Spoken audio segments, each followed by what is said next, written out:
Bonjour chers amis, ça fait la quatrième fois que nous nous retrouvons autour de web séminaires du Sales Economist et ceci nous permet comme ça d'évoquer à peu près tous les sujets qui perturbent aujourd'hui la société française.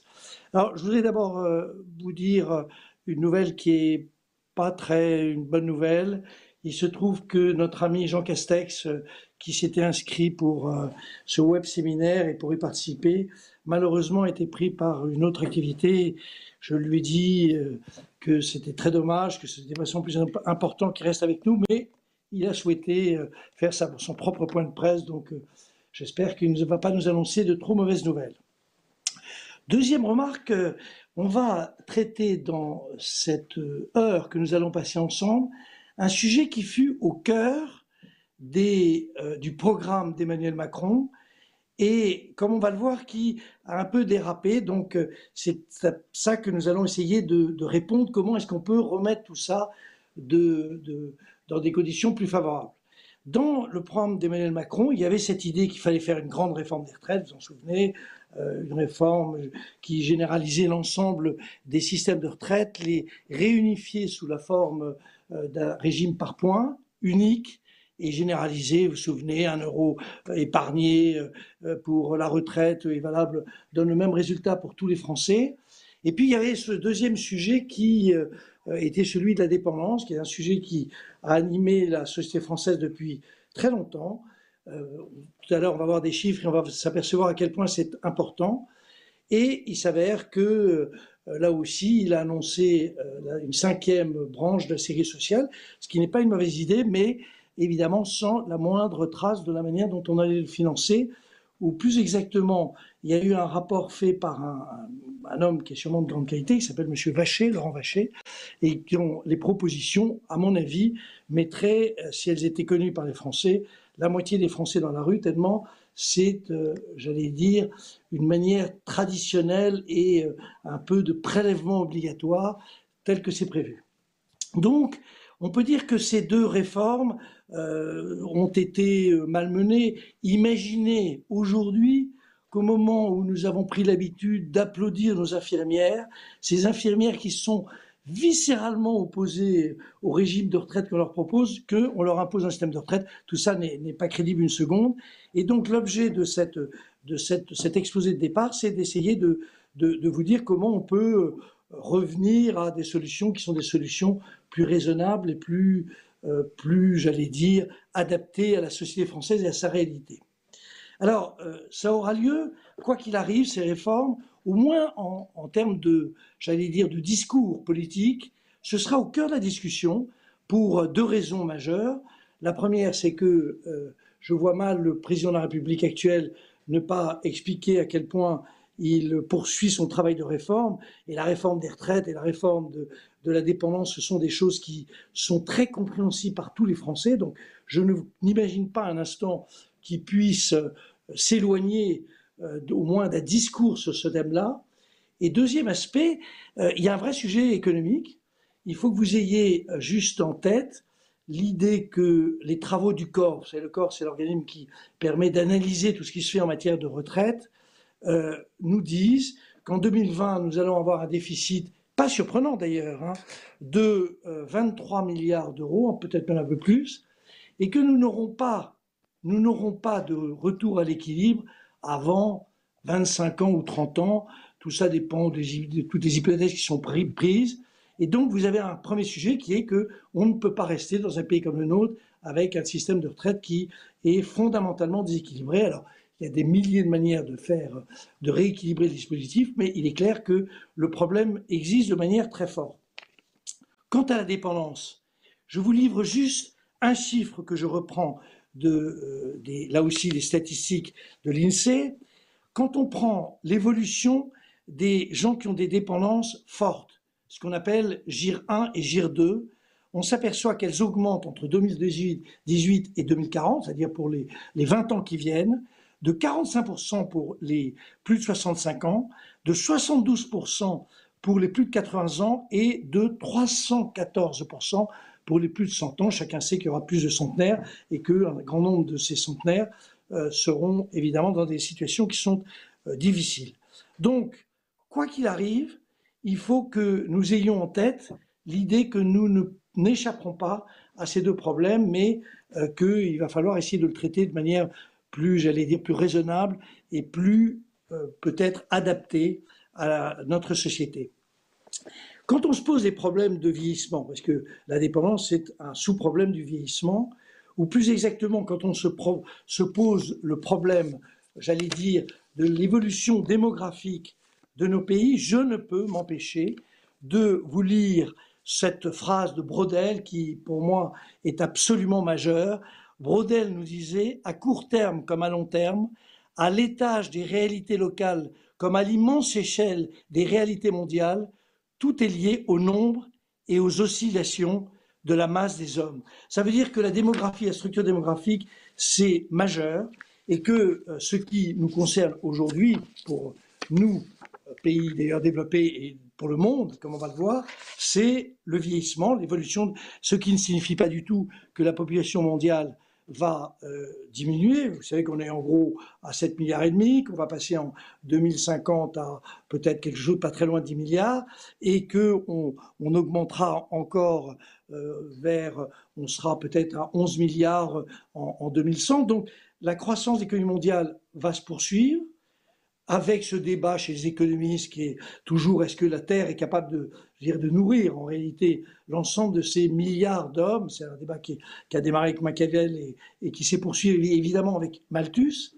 Mais c'est pas ça qui est important, c'est que dans cette augmentation de la population, il y a vieillissement.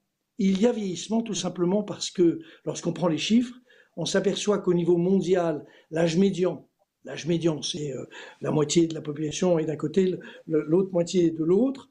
On s'aperçoit que l'âge moyen pour le monde est de 31 ans, pas énorme, l'âge médian. Ça a pourtant augmenté de manière très significative de 5 ans dans les 25 dernières années, pour toutes les raisons que je vais indiquer. Et dans nos pays, l'âge médian est de 41 ans. Il a augmenté, lui, donc aussi à peu près d'un peu plus de 5%, de 5 ans, pardon, et il va continuer à augmenter. Donc on sera peut-être en 2040, 2050 à 45 ans, avec en France l'idée très simple que nous avons en gros 20% de la population qui a plus de 65 ans, donc on va dire c'est les retraités, et dedans des gens qui sont en situation, j'allais dire, de dépenses lourdes, et nous allons continuer à augmenter puisque en 2030 on sera de l'ordre de 25%, donc on va continuer de manière massive. Et ceci joue à 3 aspects caractéristiques qu'il faut qu'on garde dans toutes les réformes qu'on veut faire. Le premier aspect, c'est le fait que c'est unique dans l'histoire humaine, ça ne s'est jamais produit. C'est pour ça qu'on a autant de mal à essayer de réfléchir à la manière de le résoudre, tout simplement parce qu'il y a à la fois eu une baisse de la mortalité infantile de manière massive. Hein. Ça a commencé chez nous dans les pays développés à la fin du XVIIIe siècle, mais dans les pays peu développés, c'est depuis 30 ou 40 ans. Ça a diminué de manière très significative. La baisse des taux de natalité et l'accroissement de la longévité avec ces chiffres que j'espère qui vont se poursuivre et qui sont d'un trimestre tous les ans. Enfin, je crois qu'il y a maintenant une grosse discussion pour savoir si ça va s'arrêter ou non, mais en réalité, c'est dans les faits quelque chose qui concerne, j'allais dire, l'ensemble de la population. D'ailleurs, il y a une bonne convergence sur la longévité, l'accroissement de la longévité et de la durée de vie. Deuxième chose, c'est mondial. Je l'ai indiqué tout à l'heure, j'ai donné ce chiffre de 31 ans, mais dans les faits, tous les pays sont soumis à des phénomènes de vieillissement. C'est évidemment beaucoup moins important dans des pays qui sont des pays comme les pays africains. L'âge médian est peut-être d'une vingtaine d'années, donc vous voyez la différence est grande, mais ça touche tous les pays et ça entraîne, troisième point, et c'est très important pour l'histoire humaine et l'histoire économique du monde, ça entraîne tout simplement un ralentissement de la croissance, tout simplement parce que, ça coûte cher. Dans un pays comme le nôtre, les plus de, disons les retraités, compris entre 60 et 65 ans, ça représente 20% du PIB en transfert, 14% pour les retraites, 6% pour la santé spécifique pour eux, y compris les problèmes de dépendance. C'est deuxième aspect, il y a un paradoxe, c'est qu'on parle sans arrêt d'innovation, de progrès techniques, mais le progrès technique, c'est plutôt des jeunes. C'est pas des gens de 70 ans qui s'installent dans des garages pour inventer Apple. Et puis, troisième aspect, peut-être le plus compliqué à comprendre, on a une épargne mondiale qui est géante. C'est d'ailleurs une des raisons pour lesquelles les économistes parlent de stagnation séculaire, peu importe. Mais cette épargne, elle est entre les mains massivement de nous, c'est-à-dire la génération des plus de 60 ans, qui est averse au risque. Et donc, autant l'épargne est importante, autant il y a une difficulté à voir cette épargne se canaliser vers des investissements risqués, vers des capacités de finalement se créer des innovations majeures dont les résultats peut-être donneront des rendements financiers dans les 10, 20 ou 30 ans. Et quand on a 70 ans, c'est pas à ça qu'on pense. Ce qui explique d'ailleurs que dans un pays comme le nôtre, l'assurance vie demeure l'investissement privilégié, la forme d'épargne privilégiée des Français. Alors, à partir de ça et de ces raisonnements, il faut que nous raisonnions sur les deux sujets que nous avons à traiter, les retraites et la dépendance. Les retraites, c'est compliqué parce que ça a été voté. C'est un texte qui est un texte, je trouve, très inapplicable, très compliqué. Peut-être dans un instant, je vais vous dire pour quelles raisons. C'est un texte qui, au fond, donne beaucoup de temps. On démarre le régime général par points en 2025, on met 15 ans pour le mettre en place, donc vous imaginez en 15 ans, il y aurait eu 3 changements de majorité comme si tout ça pouvait durer. Et donc, on espère que ça va bien fonctionner, et il faut quand même financer à court terme et à moyen terme, et ça c'est très important à comprendre, les déséquilibres. À court terme, c'est pas compliqué, on fait soit de la dette, soit on fait d'autres formes de financement. La dette, c'est par exemple la CADES, qui, vous savez, c'est cet organisme qui, cette bad bank publique qui permettait d'amortir des dépenses et des déséquilibres financiers et qui reportait sa fin est reportée en 2033, c'est de la dette. Et puis on va piquer un peu dans les réserves. Alors on les pique dans un organisme qui s'appelle le fonds de réserve qui on lui pique un peu d'argent. La grande terreur de tous les régimes type Agir Carco, c'est qu'ils disposent d'un gros volant de réserve de l'ordre de 150 milliards d'euros, c'est qu'on en prenne un bout pour financer le très court terme. Et à long terme, ça va jouer évidemment sur la durée que les gens passent dans une vie de travail. Aujourd'hui, en forme, on annonce les 62 ans. Vous vous souvenez, il y a eu toute cette histoire d'âge pivot qui était ultra compliquée, qui évidemment ne permettait pas de trouver un accord, notamment avec la CFDT, mais qui posait un sujet, d'allongement de la durée de vie au travail. On arrivera à ça. Le corps considère qu'on sera 64 ans, 65 ans dans les années 60, 70. Et puis, il y a une baisse du revenu, une baisse très sensible qu'il faut avoir gardé en tête et qui est une des raisons pour lesquelles ma génération est si accrochée au système actuel, c'est que aujourd'hui, les retraités ont en moyenne, des revenus qui sont légèrement supérieurs aux actifs. Je crois que c'est un peu plus de 2,5% de plus, mais ça va disparaître et on verra que la population qui sera à la retraite dans les d'abord 30 ans, dans les 20 ans, passera, selon les hypothèses qu'on prend de croissance, de gain de productivité, passera de 98% à 90%, disons en gros, 90% de ce que les actifs gagnent. Vous voyez, on passe de plus à moins, et en 70, on va passer plutôt à 75%. Donc, vous voyez, aujourd'hui, on a 2% de plus pour les retraités. On va diminuer de quelque chose de l'ordre de 10%, donc 12% dans une vingtaine d'années, et on diminuera encore d'une dizaine de pourcents de plus dans les années qui suivent.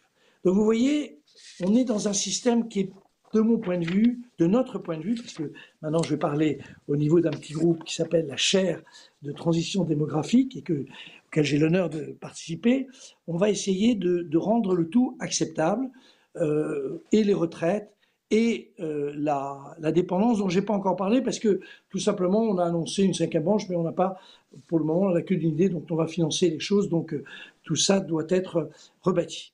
Alors là je crois que j'ai un slide.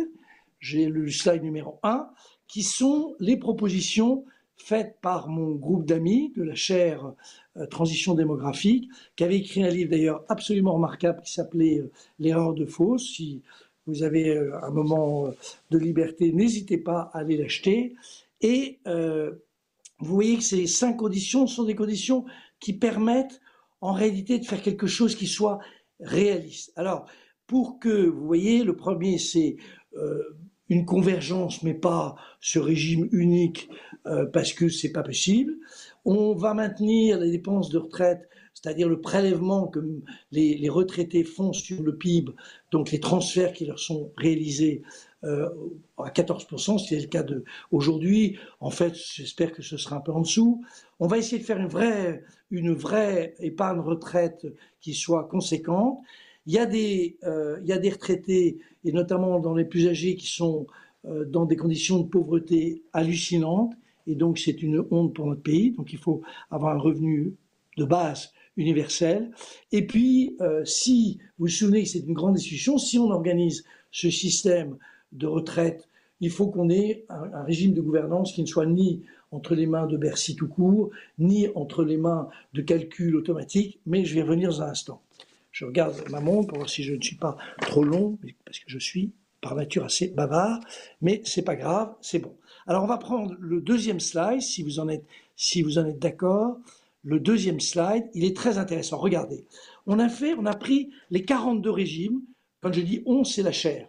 On a pris les 42 régimes qui sont aujourd'hui les organisateurs des systèmes et des caisses de retraite de tous les Français. Et on a fait ce qu'on appelle une analyse multifactorielle. C'est-à-dire qu'on prend plein de critères, qui sont des critères financiers, des critères démographiques, combien je vais avoir de reversion pour mon conjoint, à quel âge je peux partir à la retraite, etc. Il y a un âge qui est plutôt démographique, c'est plutôt l'âge, en gros, pour résumer, l'âge de départ à la retraite, et en horizontal, c'est plutôt financier, c'est-à-dire je vais toucher combien à ma retraite. Et quand vous regardez, vous voyez bien qu'il y a quatre patates assez séparées. Et c'est ça que le régime universel par points veut réunir, paf, d'un seul coup de baguette magique. Ce qui est, de notre point de vue, peu raisonnable. Quand vous regardez bien, vous voyez que, en gros, il y en a deux qui sont proches. Il y a le régime des salariés, c'est l'Agirc-Arrco, vous voyez tout ça. Et puis, il y a les fonctionnaires qui sont, ou les agents publics qui sont soit dans des régimes spéciaux, c'est plutôt ce qui est en haut, là, deuxième patate, soit ceux qui sont des salariés, un peu comme les salariés du privé, mais dans des conditions aujourd'hui différentes de retraite. Et c'est notre idée, c'est que la première étape, qui est déjà compliquée, c'est d'essayer de rapprocher ces deux-là. Pas vouloir du tout rapprocher les artisans, les commerçants, les agriculteurs, qui disposent par ailleurs pour la plupart d'un actif. Quand ils prennent leur retraite, ils vendent leur magasin. Quand ils prennent leur retraite, ils vendent leur terre. Donc ils ont en réalité un véritable actif à vendre. Et les professions libérales qui ont leur propre dispositif, vous vous souvenez des réactions très vives des avocats, des pharmaciens, des médecins, des médecins privés, des médecins de ville. Et tout ce monde-là, si on devait rapprocher, c'est un simple bon sens, on ferait ça en deux étapes. D'abord, rapprocher en gros tous les salariés, c'est un beau boulot. Et puis, peut-être rapprocher les deux autres, c'est-à-dire les artisans commerçants en même temps ou après, et les professions libérales. Et puis, éventuellement, réfléchir à la manière dont on pourrait réunir tout ça, mais ça me paraît bien quelque chose de très ambitieux et de très compliqué. Ça, c'est la première chose, c'est presque la plus importante. Ça remet en cause le dispositif, j'allais dire un peu simpliste, me semble-t-il, de ce qu'on a fait. Peut-être que vous pouvez enlever ce slide sur lequel on ne va pas passer toute la chose. Le deuxième, c'est le maintenir des retraites.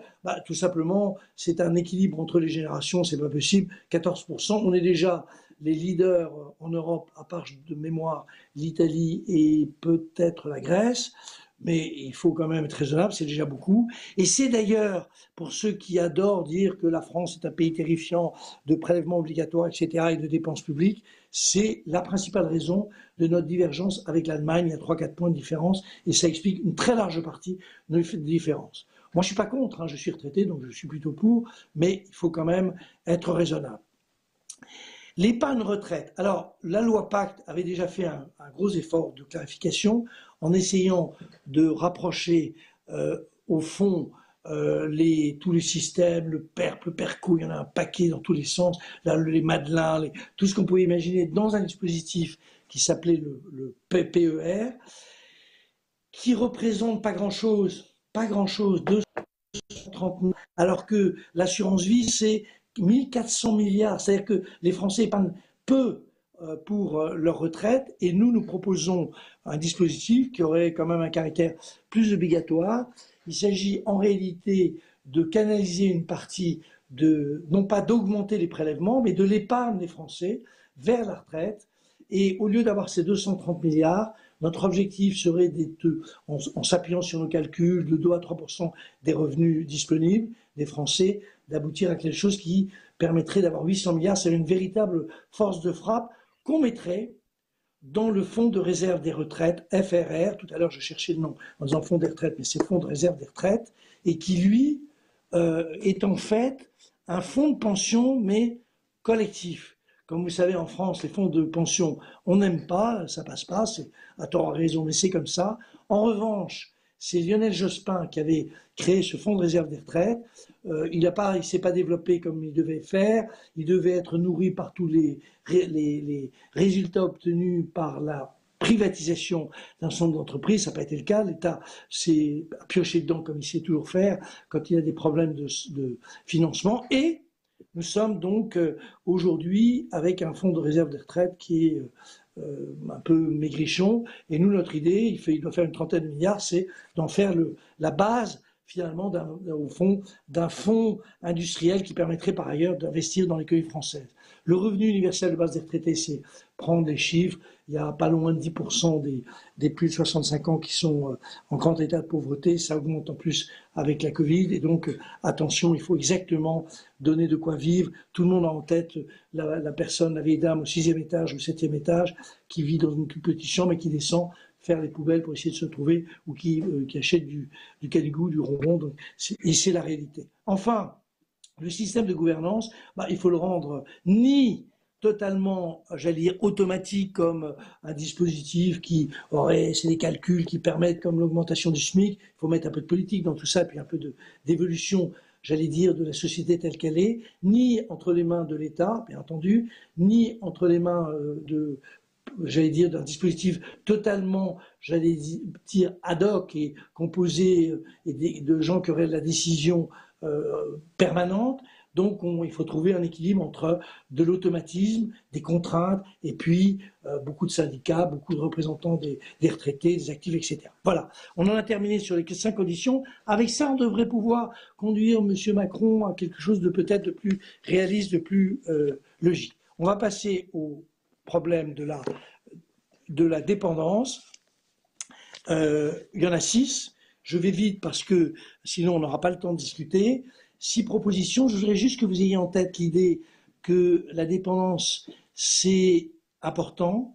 En 2050, vous savez, c'est classé par des GIR. GIR 1, 2, 3, trucs, je crois que ça va jusqu'à 6. Mais c'est les 2 grosses dépendances, c'est-à-dire les maladies neurodégénérescentes, etc., là qui empêchent un individu de pouvoir vivre de manière indépendante, c'est essentiellement le GIR 1 et GIR 2. Et GIR 1 et GIR 2, ça pourrait représenter en 2050 quelque chose de l'ordre de 4-4,5% de la population. Donc c'est très important, ça veut dire que c'est lourd. Il y a eu des tas de rapports, il y a eu notamment un rapport qui revient qui a été écrit, qui était très bien écrit par Monsieur Dominique Libaud. Et Dominique Libaud expliquait que par rapport à ce que l'État dépense aujourd'hui, l'État, enfin la puissance publique, les départements, notamment, dépensent pour les personnes dépendantes, c'est 24 milliards, et que dans les 2-3 ans, on aurait 6 milliards de plus, parce qu'on ne sait pas bien ce que va devenir la dépendance. Il n'y a pas de prévision, pas plus qu'il y en a sur les pandémies, mais disons que si on prolonge un peu les courbes, c'est à ça qu'on aboutit, et puis dans une dizaine d'années, on serait à une dizaine de milliards, et de notre point de vue, notre point de vue de la chaire, c'est un peu sous-estimé par rapport à la réalité, donc c'est un vrai sujet majeur. Premier point, on s'aperçoit que lorsque les retraités ont des activités, quelles que soient associatives, enfin des non lucratives, mais qu'eux ils s'occupent de clubs de foot, de tout ce que vous voulez, qu'ils ont des activités qui sont plutôt tournées vers les autres, non seulement c'est bien, mais c'est surtout bien pour eux puisque on repousse en moyenne l'âge éventuel de dépendance d'un minimum de 3 ans, ce qui est évidemment très très important. Donc ce qu'on appelle les activités socialisées, c'est majeur. Et comme il y a des tas de gens, quand on est dans les CSP++, c'est très facile de devenir président d'une association, mais pour les gens qui ont moins de qualifications, donc la majorité, c'est plus difficile. Et donc, dans notre esprit, il faut trouver toutes des modalités qui permettent de développer j'allais dire, des formations complémentaires sur l'informatique, sur ceci, pour les retraités. Le deuxième sujet, c'est on retrouve un peu les problèmes de très faibles revenus. Il se trouve que dans les plus de 80 ans, là, on a vraiment beaucoup, beaucoup de pauvres. Et donc c'est là où notre revenu universel doit trouver tout son sens. Et c'est inadmissible qu'un pays riche comme le nôtre laisse ainsi ses aînés, puisque c'est la formule, en fait, vivent dans des conditions inadmissibles. Troisième sujet qui n'est pas pris en compte sérieusement, ce sont les aidants. Alors les aidants, c'est soit du personnel qui est payé pour ça. Alors vous savez que ça a été un objet de discussion majeur pour dire qu'il y en a besoin de 500 000, 600 000, quand on dit qu'il faut créer beaucoup d'emplois en France, pensons à ça. Et puis mes amis, il y a énormément d'aidants, vous et moi, qui aident j'allais dire, leurs proches dans des conditions énormes. Les chiffres pour les GIR 1 et 2, aujourd'hui, c'est 3 400 000 personnes qui sont des aidants informels, qui ne sont pas rémunérés en quoi que ce soit. Et dans ce cadre-là, il y a 1,7 million, c'est-à-dire quasiment la moitié, enfin pas même précisément la moitié, qui ont des activités. C'est-à-dire que ce sont des gens qui prennent sur leur temps de travail. Et dans ce cadre-là, alors sur les aidants de manière un peu plus générale, il y en a, quand on prend tout, il y a 11 millions de personnes qui sont d'une manière ou d'une autre en France concernées par ce problème. Il y a 500 000 jeunes. Et donc, il faut vraiment essayer de traiter ce problème. Le gouvernement a commencé à faire des choses en les autorisant à avoir des vacances non rémunérées, des temps disponibles non rémunérés. Il faut les rémunérer, évidemment. Vous verrez que ce sera dans le programme d'ailleurs de tout le monde. Il faudra, nous on a fait un calcul, il y a pour le moment 580 000 heures qui sont dédiées par des gens qui travaillent aujourd'hui et qui le dédient à des GIR 1 et 2, on les paye au SMIC et ça fait 1 milliard, mais de toute façon c'est beaucoup plus important que ça. Donc les aidants c'est majeur, c'est vous, c'est moi et c'est vraiment la société française. Quatrième sujet, c'est une idée que nous avons beaucoup développée, c'est qu'il y a des personnes âgées, dépendantes, qui n'ont pas les moyens. Il faut que vous ayez en tête le chiffre, c'est que si cette personne reste chez elle et prise en charge un peu par ses proches, le reste à charge, c'est de l'ordre de 600 € par mois. Mais si elle est dans un EHPAD, et Dieu sait si on parle des EHPAD, c'est de l'ordre de 1700, un peu plus de 1700 €. Il y a des tas de gens qui ne peuvent pas se payer ça, qui restent à charge, c'est à sortir chaque mois. Et évidemment, quand vous regardez le niveau des retraites, plein de gens ne peuvent pas se le payer. Et donc l'idée, c'est d'essayer de valoriser le patrimoine immobilier, parce que cette personne qui ne peut pas se payer ses soins, dispose, comme vous le savez 70%, même peut-être un peu plus des Français de plus de 60 ans sont propriétaires de leur logement, disposent d'un logement, et l'idée c'est de faire un dispositif où ils vendent leur logement et ils payent un loyer, mais j'ai très réduit, et avec l'argent qui leur est donné en contrepartie de la vente, ils peuvent, soit ils ont des moyens de le donner aux jeunes générations, soit ça peut les aider pour la dépendance. Le cinquièmement, c'est très important. Nous sommes convaincus qu'il faut faire une assurance dépendance obligatoire à partir de 40 ans, parce que c'est le moment où les gens ont en tête le dispositif.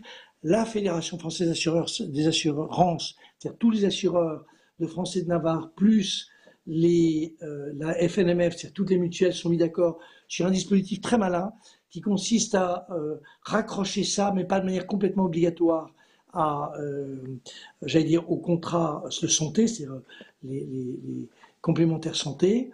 C'est très astucieux. Nous, on est un peu plus rigoureux. On pense qu'il faut absolument obliger tout le monde, parce que comme pour les voitures, hein, je veux dire, c'est de l'assurance sécurité civile qui est importante.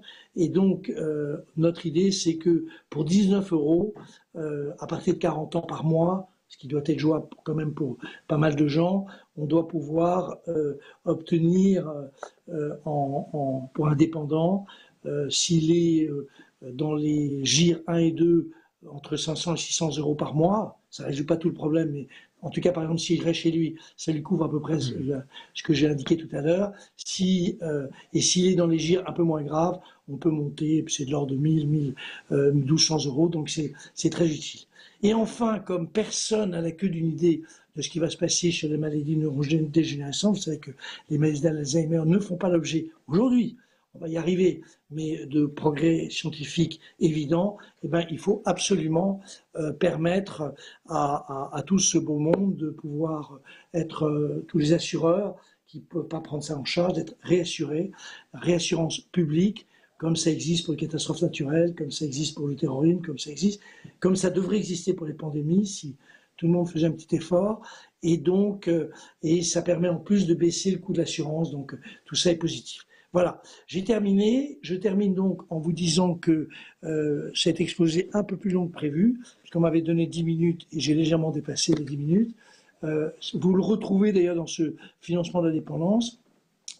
C'est en fait des solutions très travaillées par l'équipe de la chaire, et je trouve que ce sont des mesures raisonnables. Après, on peut discuter de tout, on peut modifier tout ça et fait l'objet évidemment de discussions, mais il est clair que pour le moment, la dépendance, on n'a pas de financement, et les retraites, on est sur un système qui, je le rappelle, supposerait que nous imposions aux aidants, c'est-à-dire ceux que nous aimons, que nous respectons, qui nous sauvent la vie, aux aidants des choses dont ils ne veulent pas. Je ne crois pas un instant que ceci puisse fonctionner. J'en ai terminé, et nous avons, je pense, une vingtaine de minutes pour des discussions et des questions, si tant est qu'il y en ait. Merci. Merci, Président. Merci, Jean-Hervé Lorenzi, pour cet exposé. Alors, on voit effectivement très bien les enjeux par rapport à la présidentielle de 2022. Vous le disiez fort bien, le président de la République qui ne peut pas s'éloigner de ce débat. Et puis la question économique, on voit le vrai sujet économique et le poids de cette situation que vous avez bien rappelé. Nous allons enchaîner tout de suite avec les questions, car elles arrivent déjà. Certains vont pouvoir intervenir par Zoom, d'autres ont déjà envoyé leurs questions que je vais vous poser directement. Jean-Hervé Lorenzi, vous évoquiez tout à l'heure un livre. Le voici, donc je ne sais pas si on le voit, L'erreur de Faust, c'est effectivement aux éditions Descartes et compagnie, un ouvrage collectif avec François-Xavier Albouy et Alain Villemeur, qui travaillent avec vous donc à la chaire de transition démographique, transition économique. Ce livre, évidemment, on peut se le procurer encore en librairie ou sur le site internet du Cercle des économistes. Nous allons attaquer avec une première question. Une question s'agissant d'un phénomène de société et de civilisation. Pourquoi ne pas proposer de faire de l'âge de la retraite une norme européenne? C'est vrai, Jean-Hervé Lorenzi, on a très peu parlé d'Europe finalement, on s'est focalisé sur la France dans votre analyse. Quel est votre regard de la nécessité effectivement d'étendre ce sujet, les solutions au niveau européen? Ah, c'est une très bonne idée. Je crois que l'idée, au fond, de traiter les problèmes sociaux et par élargissement les problèmes de société au niveau européen sont très importants. Aujourd'hui, il y a quand même de grandes différences. On- je vais avoir une expression un peu vulgaire et je vous prie de m'en excuser, mais on nous bassine beaucoup sur l'Allemagne, tous les pays qui partiraient bien avant nous, bien après nous, 67 ans. J'avais noté juste que dans l'accord que Mme Merkel avait passé avec le SPD, des points de négociation avait porté sur l'âge de la retraite et elle avait ramené l'âge de la retraite à quelque chose qui était plus, vraisemblablement, plus proche d'ailleurs de la réalité, parce que j'ai toujours un doute sur ces annonces qui sont faites. Il est clair que la France est un des pays qui a deux caractéristiques. Elle a un âge de la retraite qui est sûrement un des plus, j'allais dire, les moins élevés, de départ officiel à la retraite, parce que l'âge, j'allais dire, qui permet aujourd'hui, non pas dans la réforme qui avait été envisagée, mais aujourd'hui, de toucher sa retraite pleine et entière pour peu qu'on ait eu par ailleurs le nombre d'annuités suffisantes. Mais la deuxième caractéristique, c'est que j'allais dire, le niveau d'activité des 55-65 ans est un des plus faibles en Europe et encore plus singulièrement à partir de 60 ans. Entre 55 et 60 ans, les choses évoluent, pas au-delà de 60 ans. Et donc, c'est un problème absolument majeur auquel d'ailleurs vous voyez qu'il y a toujours la même discussion, qui ressemble d'ailleurs toujours à sa discussion sur le partage du travail. C'est cette idée que ça n'est pas au moment où on a un chômage important qu'il faut augmenter le nombre j'allais dire, de retraités ou de quasi-retraités qui pourraient poursuivre leurs activités un peu plus longtemps et donc empêcher des jeunes de pouvoir entrer sur le marché du travail.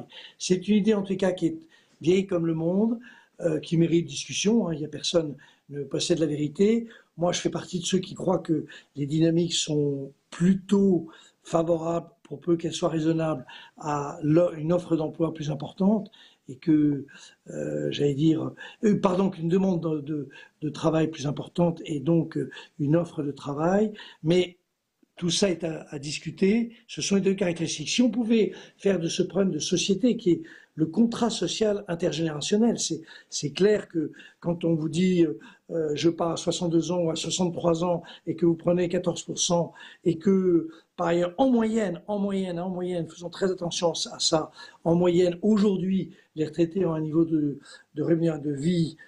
rémunération qui est supérieur, légèrement supérieur à celui des actifs, qu'ils ont par ailleurs 60 pour les plus de 60 ans en France, mais c'est vrai aussi dans les autres pays en Europe, ont les 2 tiers, pas loin des 2 tiers de l'épargne financière. Tout ça fait que oui à une solution européenne parce qu'elle est majeure sur cette société. La question était Bien, merci. longue, la réponse l'était aussi. Merci Jean-Hervé. Alors on va essayer effectivement d'être un petit peu plus concis parce qu'il y a beaucoup de questions et donc nous avons un temps assez contraint. Nous pourrions en parler pendant des heures effectivement. Certains sont en ligne avec nous. Je pense notamment à Hippolyte Dalbis qui est membre du Cercle des économistes, directeur de recherche au CNRS. Bonsoir Hippolyte Dalbis. Nous écoutons votre question. Bonsoir. Donc j'avais des questions. Merci pour cette présentation intéressante. J'avais des questions notamment sur la réforme des retraites. Je voudrais savoir quel est le timing envisagé. Vous voyez, l'année prochaine, c'est une année électorale. C'est absolument pas une idée une année pour faire des réformes de retraite. Donc quel est le créneau en fait envisagé, ou est-ce que c'est simplement comment dire, l'établissement du prochain projet présidentiel, quoi. Alors après, plus concrètement, il y a une idée en fait de maintenir les dépenses de retraite à 14% du PIB. Quelles seraient les variables d'ajustement pour permettre ces 14%, peut-être ce qu'on pourrait appeler cette règle d'or? Oui, tu as raison de dire c'est une règle d'or, et comme toutes les règles d'or, elle est particulièrement stupide, mais enfin, elle est inadaptée. Non, mais il n'y a pas de chiffre magique. Je réponds à ta première question. Je ne suis pas dans la tête de Macron, mais il a plusieurs solutions. Il faut quand même qu'il montre. Il a la première solution qui est suivre son ministre de l'économie, qui dit il faut faire la réforme des retraites. honnêtement, je ne crois pas un instant et je pense que c'est injouable politiquement au moment où on concentre déjà toute notre énergie sur la vaccination. Je vois mal qu'on se lance dans une réforme des retraites. Deux, il peut faire semblant. C'est-à-dire qu'il peut, par exemple, affiner dire je modifie un peu le programme, le projet tel qu'il est, les avocats ne seront pas tout à fait dans la même, enfin, faire un truc plus malin et plus adapté. À mon avis, c'est ce qu'il va faire. Et puis, troisième solution, il faut quand même qu'il règle le problème du financement. Donc, il va essayer d'aller prendre, j'ai l'impression que c'est pas bien de dire ça, mais les pouvoirs publics vont vraisemblablement aller chercher un financement sur les 23, peut-être les 2 années, il y aura 23 milliards ou 23, 15 milliards, enfin, une quarantaine de milliards à sortir. Il faut quand même les payer à un moment ou à un autre. Donc, je pense qu'il y aura sûrement un peu d'ajustement paramétrique. Comme on dit, paramètres, c'est 3 paramètres, la durée de vie au travail, les cotisations et le niveau des retraites. Donc je crois qu'il n'échappera pas d'abord à l'envie de montrer qu'il ne cède pas sur l'idée des réformes. 2, il faudra bien qu'il trouve un peu d'argent. Et donc je crois que il y aura un agenda formel qui est assez rapide. Enfin, dès qu'on sera sorti de la pandémie, peut-être deuxième semestre de cette année, formel, où on va un peu s'agiter. Et deuxième sujet, ce sera forcément dans le cadre de l'élection présidentielle, parce que ça va se bagarrer là-dessus. J'ajoute que les 23% là les 20% de plus de 65 ans, mais ça doit faire 22-23 pour les plus de 60 ans, ils vont se défendre, hein. Et en plus ils votent. Donc, ils captent le pouvoir. Il y a un problème de captation de pouvoir ou de risque de captation de pouvoir fort. Sur l'histoire des 14%, les travaux du corps montrent qu'on reste à ces 14% sans vraiment baisser jusqu'en 2070 et qu'en 2070, normalement, on va baisser entre 12 et 13. Objectivement, j'adore ces prévisions et j'adore à titre personnel les faire, puisque je suis absolument convaincu de n'avoir jamais la possibilité d'avoir une réelle contradiction. Donc, ou d'avoir la possibilité d'avoir une contradiction. Donc, je trouve que ce chiffre de 14%, c'est l'actuel. Il avait un peu baissé. En 2019, il était 13,6. C'était l'idée d'un peu rabioter 14, 13, 12. Mais les retraités se battront becs et ongles. Ils se battent déjà sur la CSG. Moi, j'étais très favorable à ce que la CSG des retraités soit alignée sur la CSG du commun des mortels et des actifs, mais des gens voient la bagarre, donc ça va être difficile de changer de baisser réellement. Oui, Emmanuel. Merci Jean-Hervé pour cette réponse. Autre question du membre du Cercle des économistes. Alors toujours, merci pour la concision à la fois des questions et des réponses, elles affluent. Akiko soit Ezenman, membre du Cercle des économistes. Akiko. Merci. Merci beaucoup pour cet exposé même si les chiffres sont peut-être à prendre avec des pincettes, ça donne quand même des ordres de grandeur très importants. Alors moi aussi j'ai une question sur les retraites, mais aussi sur c'est très tentant et puis ça a l'air tout à fait raisonnable de dire les systèmes de retraite actuellement sont trop éloignés, trop différents, et donc commençons par ce qui est réaliste, donc une convergence secteur public, secteur privé. Mais simplement, est-ce que vous avez réfléchi, essayé de prendre en compte aussi ces nouveaux indépendants qui n'ont pas d'actifs, qui sont les Uber, et donc ceux-là, est-ce que ils sont encore jeunes, mais qu'est-ce qu'ils vont devenir à la retraite? Qu'est-ce qu'il faut faire? Très bonne question. Non, je ne suis pas capable de répondre à cette question. Je crois qu'on, dans notre travail, on est parti des 42 régimes existants. Je crois d'ailleurs qu'ils ne sont pas les 42, n'ont pas fait l'objet de la dizaine de critères qui permettaient de faire ce classement, qui par ailleurs, tu as parfaitement raison, comme les chiffres que j'ai indiqués sont, d'abord je les avais appris par cœur, donc j'ai peut-être un peu modifié en cours de route, mais qui sont des ordres de grandeur et ces nouveaux métiers, dans ce domaine-là comme dans d'autres, ne font pas encore l'objet de travaux très, très précis. tu sais à quel point on travaille beaucoup sur la manière dont ils peuvent s'inscrire dans le code du travail, comment ou avoir un élément, mais pour le moment pas dans le code des retraites. Alors, nous avons une question également pour vous, Jean-Hervé Lorenzi. Question de Jean-Marc Esvand, j'espère bien prononcer le nom, qui est directeur général de Verlingue. Verlingue est courtier en assurance pour les entreprises. Nous vous écoutons, monsieur Esvand. Bonsoir à tous. J'avais coupé la caméra pour des raisons de flux de Wi-Fi. Je vous prie de m'en excuser. Ma question porte en fait sur le financement de la dépendance. Entre l'obligatoire, mettons une contribution généralisée, et la place surtout d'un financement facultatif, donc volontaire, via un financement personnel volontaire. Quelle place pour ce financement, selon vous, sur le marché? Alors, c'est une vraie question, la question obligatoire ou pas, et je la comprends très bien. Tout à l'heure, j'ai oublié de donner un chiffre. C'est que dans ce que nous avions estimé, nous la chaire, j'allais dire, de ce que représenteraient ces 19 euros, vingtaine d'euros par mois à partir de 40 ans, ça fait de l'ordre de 7,4 milliards. 7,4 milliards, et ça donne ce résultat que je vous indiquais pour les personnes dépendantes, GIR 1, GIR 2 ou la suite. Et tout à l'heure, j'ai aussi donné les chiffres du public. 24 plus dans le rapport ou les rapports, l'ordre de grandeur, c'est une trentaine de milliards à hauteur très rapidement. On est dans les 30 milliards. Donc, en fait, les propositions que font les assureurs, il y a déjà 7 millions de gens qui sont assurés, mais c'est objectivement pas des vraies réponses pour le moment, de mon point de vue, pas suffisantes. On voit bien que 7 milliards d'un côté, 30 milliards de l'autre, ça donne les ordres de grandeur de ce qu'on peut faire. Et c'est la raison pour laquelle il nous a semblé qu'on pouvait être dans une logique d'obligatoire. Tout simplement parce que 19 euros par mois, c'est quand même, bon, ça dure toute une vie, et je rappelle, je le dis parce que la collectivité va mettre sur la table 30 milliards. Donc, il y a un petit côté donnant-donnant, je te prends en charge, mais voilà. Donc, les raisons, mais j'avais oublié tout à l'heure de donner ce chiffre, le chiffre de l'assurance dépendance tel qu'on l'a imaginé, et une fois de plus, comme le disait Akiko, tout ça est plus en ordre de grandeur, c'est un quart en gros de ce que des dépenses publiques. Donc, voilà, on peut aller, à mon avis, vers l'obligatoire.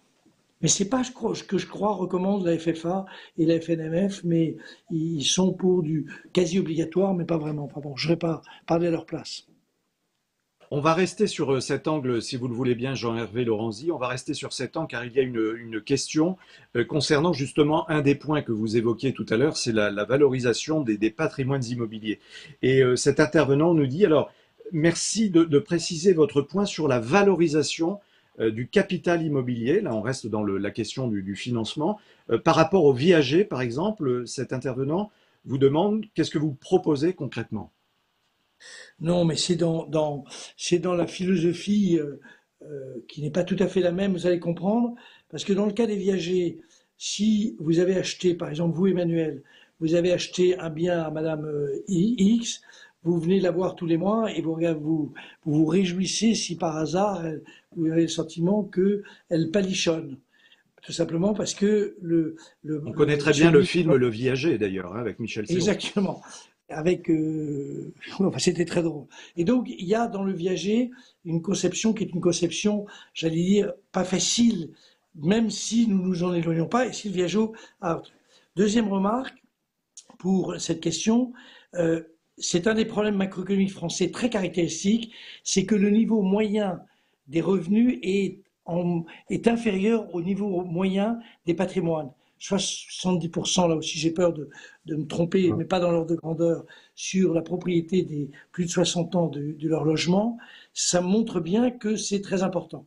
Alors, l'idée c'est que la personne vend à une institution financière qui ne souhaite pas d'ailleurs, alors à l'inverse du viager, ne souhaite pas la disparition de la personne parce que la personne s'engage à lui payer un loyer qui est un loyer, j'allais dire, vraisemblablement en dessous de la cote. Le bien a été acheté à une cote un peu plus faible que ce qu'on aurait pu imaginer et le loyer est aussi. Tout ça est arrangé de manière à ce qu'on baisse l'affaire et évidemment, à ce moment-là, l'institution qui a acheté, elle est contente d'avoir un locataire qui ne bougera plus. Et donc c'est assez différent du dispositif. On a fait des tas de calculs dans le travail et c'est un travail qui aujourd'hui fait l'objet de la part notamment de François-Xavier Albouy de travaux très élaborés avec un grand assureur vie qui envisage ces produits. Et il faut diviser en 3 zones. La zone Paris où il n'y a pas de problème, les villes moyennes, et puis il y a des zones qui sont quand même très perdues. Et là, il faudra quelque chose de plus, une garantie publique. Il faudra imaginer quelque chose pour que les gens puissent réaliser leur patrimoine. Alors, d'autres questions. Là, peut-être plus une remarque qu'une question, mais vous allez pouvoir réagir, Jean-Hervé Lorenzi. 3 ans de décalage sur la dépendance. Point d'interrogation, cela témoigne bien de l'intérêt non négligeable de pousser les retraités à continuer de rester actifs. C'est un des points que vous évoquez d'ailleurs. Eh bien oui. Alors, on avait ce chiffre qui nous venait de je sais pas où et qui était de 5 ans et on vient de terminer, l'un des membres de l'équipe a terminé un travail, je crois, il y a quelques jours, qui renforce l'idée que on est sur un chiffrage de 3 ans. Très franchement, là aussi, moi je me méfie des données qui apparaissent comme des vérités éternelles, il n'y a pas de règle d'or. Il est clair que l'activité permet aux gens de continuer à vivre avec une certaine forme de bien-être plus longtemps que précédemment. Maintenant, le vrai sujet, c'est que il y a peut-être un quart des gens qui partent à la retraite pour lesquels ça ne pose pas de problème de trouver des activités, de se développer. Et puis il y a des gens qui sont peu qualifiés, ça ne veut pas dire qu'ils ne sont pas bourrés de talent, mais la vie a fait qu'ils sont moins qualifiés, ils ne savent pas utiliser de l'informatique, ils ne connaissent pas bien les langues, ils n'ont pas de réseau, ils ont pas. Et donc l'idée, c'est quand même que le vrai boulot, ça consisterait à organiser pour toutes ces personnes une forme de prise en charge au départ pour les mettre en valeur leurs compétences. Tout le monde a des compétences. Quelqu'un qui est passionné de sport, et on sait que beaucoup d'associations sportives, il y en a des millions, des centaines de milliers, pardon, sont, tenues par des retraités. Je rappelle juste un point. J'avais écrit un livre qui a eu un succès assez mitigé, je dois reconnaître. Pourtant, le titre était bon. C'était le fabuleux destin d'une puissance intermédiaire. J'étais plutôt pour expliquer que la France, c'est pas la peine de s'autoflageller en permanence. Et un des points qui m'avait frappé, c'était que nous sommes le pays au monde qui a le plus grand nombre d'associations par tête d'habitants. Le plus grand nombre. Donc, vous voyez, il y a un terreau qui est formidable. Il y a des gens pour lesquels c'est pas si facile que ça et c'est ça le vrai boulot. Alors, il reste un peu plus de 5 minutes et beaucoup de questions. Jean-Hervé Lorenzi, dont celle-ci, quel est l'intérêt d'une assurance obligatoire dépendance privée par rapport à une couverture publique financée par un prélèvement obligatoire? On revient toujours à cette question de financement qui est une grosse préoccupation. Deux remarques. Si c'est une bonne question, bien entendu. Si je la comprends bien, c'est l'idée qu'une assurance, au fond, c'est un acte. Alors quand c'est obligatoire, je reconnais que c'est peut-être, plus difficile à distinguer par rapport à un prélèvement obligatoire. Moyennant quoi, on a bien des assurances obligatoires comme celle de l'automobile et ça permet simplement de faire de la compétition parce qu'il n'y a pas un seul assureur, il y a un État, soit loué, et il y a plusieurs assureurs. Donc on peut imaginer que les chiffres que j'ai donnés étaient juste pour illustrer le propos, mais on peut imaginer que les dispositifs qui d'ailleurs existent aujourd'hui, beaucoup d'assurances mutuelles aujourd'hui fournissent des assurances dépendance, mais qui ne sont pas aussi malignes que ce que aujourd'hui la FNMF et la FFA propose. Donc la grande différence, c'est qu'il y a de la compétition entre des acteurs et des différences d'offres. Toujours beaucoup de questions pertinentes posées ce soir pour cette problématique retraite. Questions et aussi peut-être parfois sous forme de propositions. Là, quelqu'un vous interpelle, Jean-Hervé, avec cette question. On nous parle de la dépendance et des baby-boomers depuis tellement d'années. Est-ce que le gouvernement ne pourrait pas encourager les formations liées à ces besoins qui attendent notre société? La nouvelle génération paraît attirée par le bien-être de l'être humain. N'y a-t-il pas là un gâchis? Une vraie question de fond. Comme les autres. Oui, bien sûr, les autres aussi. Rien que quand on emploie ce terme de bien-être, qui est un terme comment dire, communément utilisé par les économistes, mais dans des sens extrêmement différents, cette idée au fond que, j'allais dire, il y a la prise en charge d'une société vieillissante, c'est un problème qui est au cœur du contrat entre les générations. De la même manière que on peut s'interroger sur la prise en charge de jeunes qui ont été écartés de formation, de la même manière, on peut considérer que c'est vraiment au cœur de la société d'essayer de réfléchir et de prendre en charge ce problème de dépendance. Je rappelle le chiffre que j'ai utilisé tout à l'heure, les 4,5, ça fait beaucoup. Hein, ça fait quand même beaucoup de monde de dépendances lourdes. Et donc, je suis tout à fait d'accord. C'est en fait former des aidants professionnels, développer des activités professionnelles mieux rémunérées, parce qu'aujourd'hui, c'est pas bien rémunéré. C'est pour des métiers qui sont incroyablement difficiles et devant lesquels on ne peut que s'incliner. Et puis, c'est faire de tout ça un objet, et c'est bien ça que j'ai bien aimé dans la question, non pas négatif. Le vieillissement, c'est toujours vécu comme quelque chose qui est quand même moyennement joyeux. Honnêtement, je peux vous en parler, c'est moyennement joyeux. Mais d'essayer d'en faire un ciment du bien-être d'une société, des liens entre les générations, donc de tout ce qui permet au fond de créer des liens et d'une structure d'une société qui est plus solidaire et plus sympathique. Donc, bravo la question. Une question de sémantique finalement par rapport aux bases de travail des chercheurs dont vous faites partie. La notion des de vie qui augmenterait donc de 3 mois par an est-elle aussi claire à définir et à mesurer qu'on semble le dire? Quelle est votre définition finalement aujourd'hui? Est-ce qu'on doit voir évoluer cette notion d'espérance de vie? Alors, il y a deux questions. Il y a sur l'espérance de vie, c'est quand même calculé de manière très sérieuse. C'est pas moi qui les calcule, hein, donc je me cache derrière l'INED, la l'INSEE, etc. Enfin, donc on est en terrain très très travaillé un peu partout. Sur cette idée que la dépendance, notamment la dépendance lourde, est repoussée. On est sur des terrains qui sont un peu plus vagues, parce que d'abord c'est difficile de bien définir qu'est-ce que c'est les activités. Donc je suis d'accord que c'est très flou et que pour le moment c'est plutôt une idée à véhiculer que à quantifier de manière extrêmement rigoureuse. Donc je suis prudent. Je crois que le travail qui a été fait, que j'ai pas eu encore le bonheur de lire, mais par ce jeune chercheur est très solide.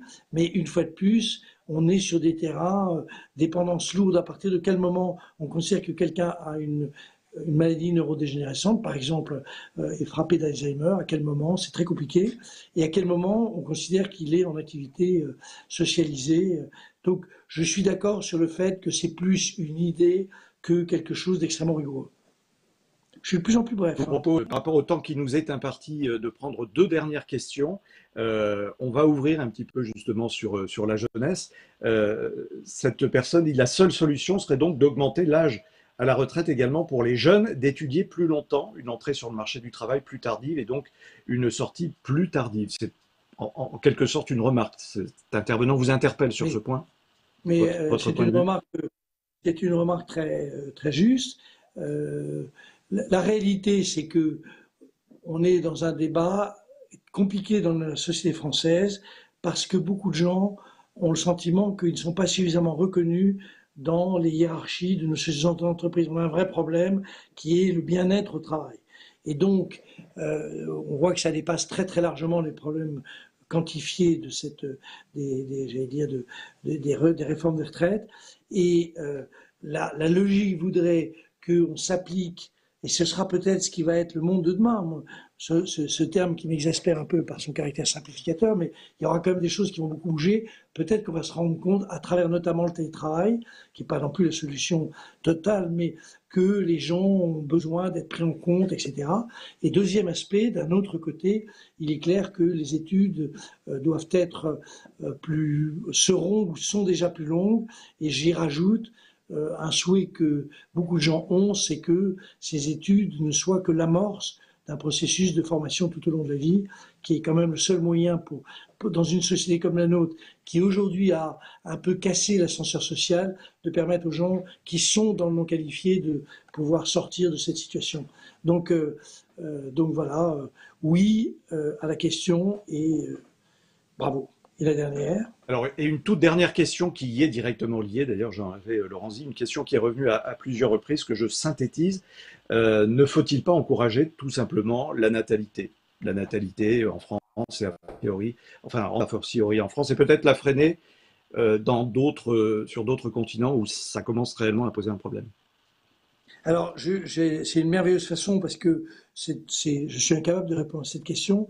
La seule question que les économistes se sont posées depuis Machiavel, qui en faisait un objet de puissance, hein, comme ça on pouvait faire une armée et tout, mais Malthus c'est majeur, l'histoire de Malthus. J'ai vu qu'il y avait Pierre de Caisse, c'est le roi de la connaissance de Malthus, donc je m'incline et je suis sous le contrôle de ce qu'il va dire, ce que je vais dire. Sous son contrôle, il est clair que l'idée du dividende, ce terme de dividende démographique, c'est-à-dire cette idée qu'il y a un plus à avoir beaucoup de monde, c'est une question qui, est vieille comme l'économie politique, deux, on sent bien que dans certains pays, le vieillissement ralentit la croissance, en revanche, qu'une natalité trop forte, et on pense évidemment pour quelques pays, notamment en Afrique, est un moyen très compliqué j'allais dire, de pouvoir développer la croissance. Donc, le dividende, c'est les deux phases une phase positive, une phase négative. Après, pourquoi est-ce que la France et on termine là-dessus, a un taux de natalité qui est certes en légère ralentissement, mais qui est quand même un des plus élevés en Europe, et notamment beaucoup plus élevé que ceux à qui on nous compare en permanence toujours de manière négative, c'est-à-dire les Allemands. Là, pour une fois, on est mieux. C'est tout simplement que, au fond, les dispositifs à la fois d'accueil, de familles plus nombreuses, les allocations familiales, etc., tout ça est positif et il faut le maintenir. Voilà. Avec votre permission, Jean-Hervé Lorenzi, une toute dernière question. C'est vraiment très frustrant parce qu'elles sont très nombreuses. Et pardon à celles et ceux auxquels on ne pourra pas répondre, mais je pense qu'il y a eu certains éléments de réponse apportés dans les différents points de vue. Une question concernant justement toujours la jeunesse.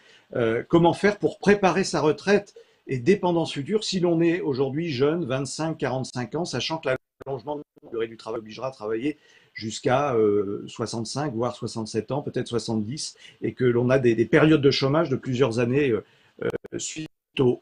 Donc c'est la problématique, comment je prépare ma retraite aujourd'hui quand je suis jeune, en fait. Pardon de le dire, mais la question, elle est un peu biaisée par le fait que je vais avoir des périodes de chômage, etc. Donc, elle est un peu biaisée. Moi, je pense, de manière simple, que moi, j'aime bien les incertitudes. Je ne crois pas aux vérités établies aussi simples. Par exemple, l'allongement de la durée de vie, pas au travail, mais la durée de vie, ne me paraît pas une évidence. Elle ne paraît, enfin, je me contente, moi, de lire soigneusement les travaux sur ces choses. C'est pas évident. On y a cru, puis brutalement, tout le monde dit c'est un trimestre par an, etc. Et aujourd'hui, personne ne peut être sûr de cette affaire. Personne. Donc, mais je vais dire que, première constatation, la durée de vie au travail soit relativement liée à la durée de vie tout court, me paraît en tout cas pas absurde. Ça n'est pas absurde. C'était monstrueux quand les dispositifs de retraite pour au fond les moins j'allais dire, ceux qui étaient les moins bien placés dans la société, en l'occurrence, il y a deux générations, la classe ouvrière, avait juste le temps de prendre sa retraite et puis disparaissait souvent, ne pouvait pas en profiter, donc c'est absurde. Donc la vraie question, c'est combien de temps on peut juger que c'est bien dans un tiers qui est un tiers, en gros, d'apprentissage sous toutes différentes formes, enfants, etc. Un tiers, peut-être un peu plus, qui est au fond un tiers d'activité, d'apporter à la société la production de richesse sans laquelle une société ne peut pas vivre, et peut-être un tiers qui est de la, j'allais dire, de la retraite, mais de la retraite active, pas de la retraite devant son téléviseur. Donc, j'ai rien contre la télévision, mais pas uniquement devant le téléviseur, soyons précis. Et donc, c'est peut-être vers ça c'est comme ça qu'il faut réfléchir, c'est plutôt la répartition. Et je voudrais dire à la personne qui a posé cette question que si notre société est intelligente, au fond, cette affaire de chômage, elle se transformera peut-être en dispositif de formation, de prise en charge, la vie sera peut-être mieux pensée. C'est-à-dire aujourd'hui, on est dans un univers binaire avec travail et chômage. Je suis au travail, j'ai de la chance, ou j'ai pas de chance, enfin bon, ou je suis au chômage, et peut-être au fond que ce qu'on avait appelé la flexi-sécurité, c'était qu'on avait hérité d'un pays où personne n'a jamais été, c'est le Danemark, mais qui avait fait des choses très intelligentes. Peut-être qu'on arrivera à avoir une organisation de nos sociétés plus intelligente. Merci infiniment. Ce sera la conclusion de ce séminaire en visioconférence consacré aux retraites. Merci infiniment, Jean-Hervé Lorenzi. Peut-être un tout mot de conclusion avant de rappeler, d'ailleurs, je le fais tout de suite, ce livre, procurez-le vous très rapidement, l'erreur de Faust aux éditions Descartes et compagnie. Voilà, vous pouvez le retrouver sur le site du Cercle des économistes, et il y en a bien d'autres. Mon mot de conclusion sera le suivant. J'ai essayé d'être parfaitement honnête dans ce que je racontais. Peut-être d'ailleurs que c'était trop approximatif. Donc, pour rester honnête, il reste que quelques exemplaires du livre L'erreur de Faust, donc vous pouvez vous le procurer. Merci beaucoup. Merci Jean Herzi, président du Cercle des économistes, et merci à vous toutes et tous qui étiez derrière vos écrans et qui avez largement contribué avec des questions très pertinentes. Rendez-vous à une prochaine fois et rendez-vous sur le site du Cercle des économistes, bien sûr, pour retrouver l'intégralité de ce web séminaire. Bonne soirée à toutes et tous.